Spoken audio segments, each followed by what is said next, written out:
भारतीय वरिष्ठ कांग्रेस के नेता। ये पहले परिचय करवा दें आपको। पहले तो सबसे पहले 9 वर्ष की इंडिया 24 न्यूज चैनल पर आपको बहुत बहुत बधाई, धन्यवाद। मैं सबसे पहले आपकी नए वर्ष की जो आम लोगों की क्या राय है, क्या है, कैसे जो पुराना जो 2021 बीता है, काफ़ी दुखद घटना थी, और नए वर्ष कैसे होना चाहिए। सर्वप्रथम विंध्या न्यूज चैनल के माध्यम से प्रदेश और जिले के समस्त जनों को हार्दिक शुभकामना देते हुए, जिस भयावह स्थिति में पूरा पिछला वर्ष बीता है, हमने अपनों को बहुत खोया है और बहुत वैश्विक महामारी से जो हमने संघर्ष करके आगे आए हैं और आने वाले समय में उसको ध्यान में रखते हुए ओमिक्रॉन और इस महामारी से निजात पाने के लिए मैं आग्रह करूंगा आपके चैनल के माध्यम से कि सभी सावधानियों को नज़र में रखते हुए और नया साल हमारा अच्छे से अच्छा बीते, सबकी मनोकामनाएं पूर्ण हो, जनजीवन सुखद रहे, यही कामना करते हैं। जिस तरह से आपने देखा है 2021 का समय, जो 2021 जब कोविड-19 पूरे मध्य प्रदेश, पूरे देश में जब बड़ी तेज़ी से फैला था, तो उस समय भी कई, चाहे बड़े बुजुर्ग हों, चाहे माताएं हों, बहन हों, काफ़ी लोगों को दुखद घटनाएं झेली हुई। किसी के पति चले गए, किसी के बच्चे चले गए, किसी के पिता चले गए। इस दुखद की घटना से पूरे देश आज हमारा उन लोगों पर, उन परिवारों पर क्या कहेंगे दोस्तों जो आज नहीं है। मैं विनम्र श्रद्धांजलि अर्पित करता हूं जो आज हमारे बीच नहीं है। यह जो बहुत कठिन परिस्थिति से और दुखद संघर्ष करके किसी तरह से आगे आए और आज की डेट में भी वो चूँकि आफ्टर कोविड, पास्ट कोविड, कुछ न कुछ ऐसी समस्याएं हैं जो जीवन पर रही आती है, और आज भी वो लोग जो कोविड से प्रभावित थे वो किसी न किसी रूप में संघर्ष कर रहे हैं लड़ने के लिए। इसीलिए कहते हैं कि आने वाले समय में सुरक्षा और सावधानी को रख। से विगत 2023 में विधानसभा मध्य प्रदेश में अगर चुनाव होता है, अभी तो हाल में देखिए 30-35 चुनाव हुआ नहीं, अगर होता है तो सीधे जिले में ऐसा कौन सा चेहरा होगा जो विधानसभा के दावेदार होंगे, किनको टिकट मिलना चाहिए, किनको नहीं मिलना चाहिए। देखिए, कांग्रेस की विचारधारा एक सामान्य कार्यकर्ता से लेकर पदाधिकारी तक रही है। कांग्रेस पार्टी हमारे स्वर्गीय राष्ट्रपिता महात्मा गांधी की पार्टी है, जिनका स्वतः का यह निर्णय था कि एक सामान्य कार्यकर्ता के रूप में अपने आप को स्थापित करके और राष्ट्रपिता बने और देश की लड़ाई लड़ी। हमारे संगठन की सबसे बड़ी चिर परिचित यह पहचान है कि जो कुछ भी तय होता है पार्टी हाईकमान और अपने अनुसार तय करते हैं।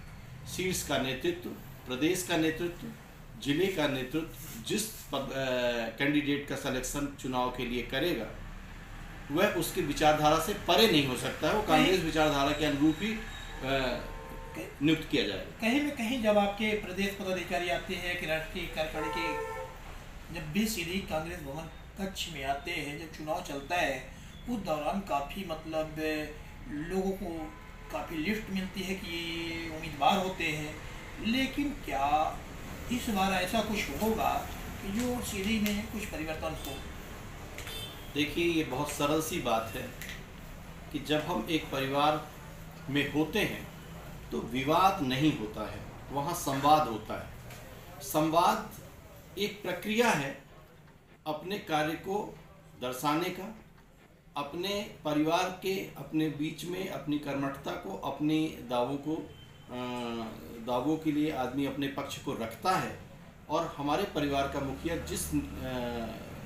जिसे सही समझता है उसे सर्वमान्य और सर्वसम्मत से टिकट दिया जाता है और उसका नाम प्रस्तावित किया जाता है। तो निश्चित ही कहीं न कहीं परिवर्तन बन सकते हैं और पार्टी एक हो सकती है।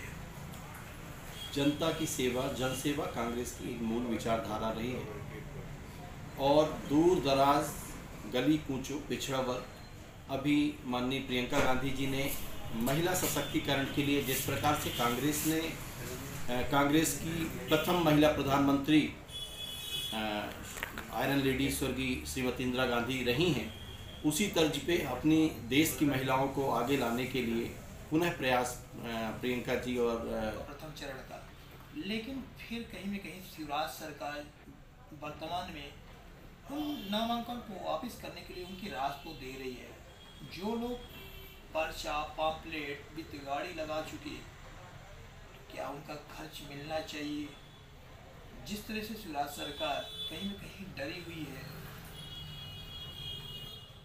भाजपा की इस तानाशाही रवैये में लोकतंत्र की पूर्ण रूपेण एक हत्या की गई है। निर्वाचन चुनावों को ना कराते हुए यह परस्पर जनजीवन की व्यवस्था है, एक लोकतंत्र की हमारी व्यवस्था है कि निर्वाचन से आम जनता अपने नेता को चुनती है और चुनने के बाद उसकी कार्यप्रणाली को देखते हुए आगे उसे या तो निर्वाचित करती है या तो रण से बाहर करती है। ऐसा ना हो पाना गलत है और भाजपा अपने कृत्यों की वजह से पूर्ण रूप में डरी हुई है, जो जनमानस से सामना न कर पाने की बदौलत वह चुनाव को पीछे करना चाहती है। कांग्रेस पार्टी में आप कब से थे, किन किन पदों में थे और वर्तमान में आप कौन से पद में हैं? आपका पूरा नाम, परिचय को एक बार चैनल के माध्यम से।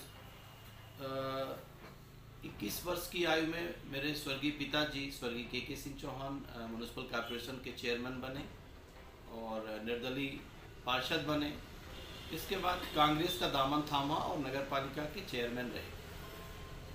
माननीय दाऊ साहब बिंददारा के सपूत स्वर्गीय अर्जुन सिंह जी के द्वारा उन्होंने राजनीति में प्रवेश किया और लगभग मेरी ये तीसरी पीढ़ी है जब कांग्रेस की सेवा और कांग्रेस की विचारधारा के अनुरूप परस्पर चलते हुए हम कांग्रेस में जन सेवा कर रहे हैं। आप कौन कौन पद में हैं और आपका नाम क्या है? परिचय थोड़ा